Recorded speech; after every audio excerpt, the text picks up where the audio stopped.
All right, friends, this is our second day of algebra. Today, our title is Rules of Math. Our date is 2/27. And we're going to talk about some rules that will help us with algebra today. Our first rule today is called the associative property of multiplication. We're going to go through these words and talk about different ways to do this. And actually, I noticed I made a little mistake on my printout. So we're going to change that mistake or change that error while we go through this. So the word associative is kind of like to associate. And this means to come together or bring together. So we're going to write the word come together. Okay. And then we've got the word property. And I don't mean property like your house or your car. I mean rule. And then as you're noticing in this example right here, this is not multiplication that we're talking about with this problem. This is actually addition. Okay, so we've got a rule of addition that's about bringing things together. Okay, and it means basically that as we look at numbers in parentheses, which you talked about yesterday, we can bring numbers together and have them equal the same thing. So today, if you don't have any markers out already, I'm going to use a pink highlighter, I'm going to use a blue highlighter and an orange highlighter, and probably throw in maybe a green highlighter too. So if you want to stop the video and go get some highlighters, you can do that. All right, coming back together, I'm going to take a look at my numbers right now. I've got a 10 inside my parentheses and a 10 outside my parentheses. I've got a 3 inside my parenthesis over on this side and a 3 on my inside my parenthesis over there. And then I've got a 4 inside or outside my parenthesis and then a 4 inside my parenthesis. And again, this rule just means that we can bring these numbers together and equal the same thing on each side. So that's kind of what algebra is about. It's about balancing, so we have the same thing on each side. We actually practiced this when we were doing logic puzzles and we were doing pan problems. Whatever's on this side of our equal sign has to be the same as on this side. Okay, so our directions say to solve the parentheses and then rewrite the number sentence. Okay, so I'm going to start with my parentheses because that's PEMDAS, right? So PEMDAS, which is what you worked on yesterday. PEMDAS says the first thing that I need to do is do my parentheses. So I'm going to solve my parentheses first. And I know that 10 plus 3 is 10, 11, 12, 13.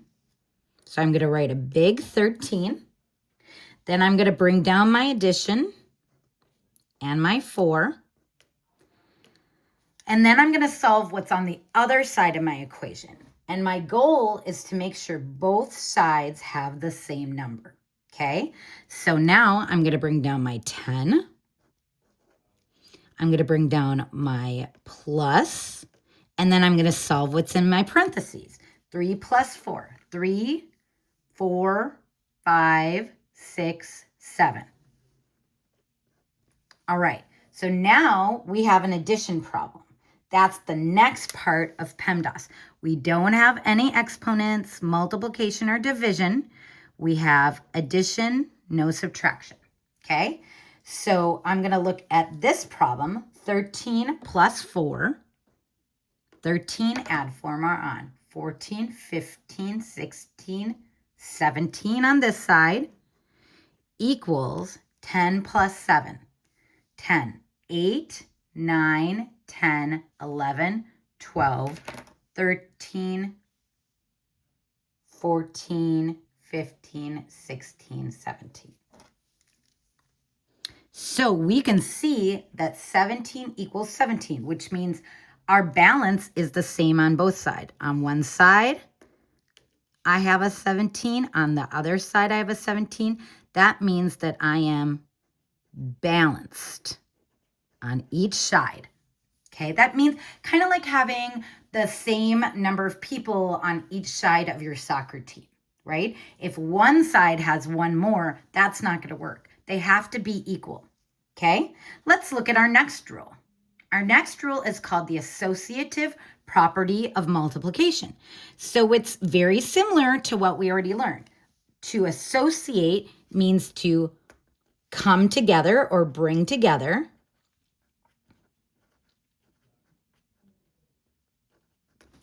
Property, another word for property is rule. And this one's of multiplication, okay? You can see up here, we have a multiplication problem, but we also have, again, some parentheses. So I'm going to look at PEMDAS again, okay? I do have parentheses, so I'm going to start with those first. Again, it says solve the parentheses and then rewrite the number sentence, okay? I'm going to take a look at my numbers. I have a 4 inside and a 4 outside. I have a 2 inside and a 2 inside. And I have a 5 outside and a 5 inside. Okay, again, this rule of bringing together means no matter where I put these numbers in the parentheses, it's going to work. Do you see how the numbers here are all the same? They're just on different sides of the parentheses. Our goal is to make sure that they balance. But the rule says no matter where you put them, they will always work. Okay? So let's solve. 4 times 2 is 8. I'm going to bring down my multiplication and my 5. Equals 4 times 2 times 5 is 10. Okay? So again, it doesn't matter if I have 4 times 2 inside the parentheses or 4 outside and a 2 inside. It doesn't matter how I set up these numbers in multiplication or in addition. Just those two. It doesn't work with subtraction or division, but it doesn't matter where I put these numbers inside or outside the parentheses. If you're multiplying them all together or adding them all together, the numbers will equal the same on both sides of the equal sign. So 4 times 5 equals 40. 4 times 10 also equals 40. Again, we are balanced. We have the same number on both sides. When you do your homework today, that will also be your goal, is to make sure both sides of the equation are balanced. Okay? We're going to learn our last rule today. Our last rule today, or our third rule, is called distributive property of multiplication. Distributive means to give out. So I have a bag of Takis and I'm giving them out to all my friends. Okay? So this means to give or to share. Again, property means rule, and we know what multiplication means. So this rule basically means that if you have one number on the outside of a parentheses, you can share that number by multiplying to each side. Here's what it kind of looks like, okay? It looks like 3 being multiplied by the 5 and a 3 also being multiplied by the 4. And you can see that here. The 3 is shared with the 5 and the 4, but we're still adding these sides together. To distribute means to share or give out. So it's like I'm sharing my 3 with my 5, and I'm sharing my 3 with my 4. This is what it looks like kind of in practice, okay? So what it means is I'm going to bring my 3 down again, times 5 plus 4. 5 plus 4 is 9, okay? On the other side, I have 3 times 5 is 15 plus 3 times 4, which is 12, okay? Again, to distribute means to share. So this is kind of like an abbreviation of this. This seems like a lot of work. Whew, I got a lot of steps to do here. Here, it's really quick and easy. I have a 3, and then I have a 9 on the inside. I know that 3 times 9 gives me 27 on this side, and 15 plus 12 gives me 27 on this side, okay? So that's just another rule that we have in math to help us with algebra. We're going to do just a couple of practice problems here so that you are ready for when you go to practice today by yourself. Okay, here's our first practice problem. We've got 300 plus 9 plus 7 equals 9 plus 300 plus 7. Okay, if I look at this, I say, oh, they're adding.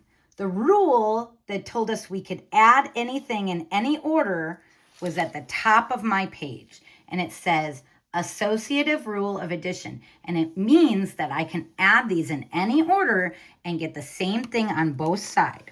So I'm going to do that here. And I'm actually going to color code it so you can see again. It doesn't matter where I have my numbers, inside or outside of the parentheses. If all I'm doing is adding, I can just add them, okay? So I'm going to bring this down. I have 300 plus 9 plus 7 is 16 equals 9 plus 300 plus 7 is 307, okay? Then I'm going to take these, I'm going to add them. So I've got 316 equals 9 plus 307, 308, 309, 310, 311, 312, 313, 314, 315, 316. So I get the same thing on both sides. Okay, I'm going to do one more quick problem. So I'm actually going to turn my page here a little. Okay, one more quick problem. Here's problem number 2. I've got a 7 times 3 times 8 equals 3 times 7 times 8. Okay, again, this is the associative property of multiplication, which means it doesn't matter what order I put my numbers in. If I'm multiplying, only multiplying all the way through, then it doesn't matter, okay? They're each in different spots, okay? I'm going to start by doing my order of operations. So I'm going to do PEMDAS again, okay? I'm going to bring down my 7 times 3 times 8 is 24 equals, I'm going to bring my 3 down, my multiplication symbol, sorry, I forgot to put that here, times 7 times 8 is 56. What do I do, Mrs. Dahlem? I've got a 2-digit and a 1-digit number. Well, we know how to box multiply. So I'm just going to bring this down here. I've got a 7 on this side. I've got a 20 plus a 4. 7 times 20. 7 times 2 is 14. Add my 0. 7 times 4 is 28. I'm going to add 140 to 28. 168. I hope it's the same as what I get on my other side. Okay, same thing here. I'm going to do my box method. 3 on the outside. 50 plus 6 on the inside. 3 times 5 is 15. Add my 0. Plus 3 times 6 is 18. I've got 150 plus 18 gives me 168. Now I've got 168 on both sides. Again, all you're doing today is practicing the rules. So when you do your pages today, you're going to have 3 different pages. You're going to have a page that asks you to add using the associative property. You're going to have a page that asks you to multiply using the associative property, and a page that asks you to multiply using the distributive property. So distributing the 3 back and forth. Okay, I hope that was helpful. Do a great job today. I will see you guys when I get back on Monday. Love ya.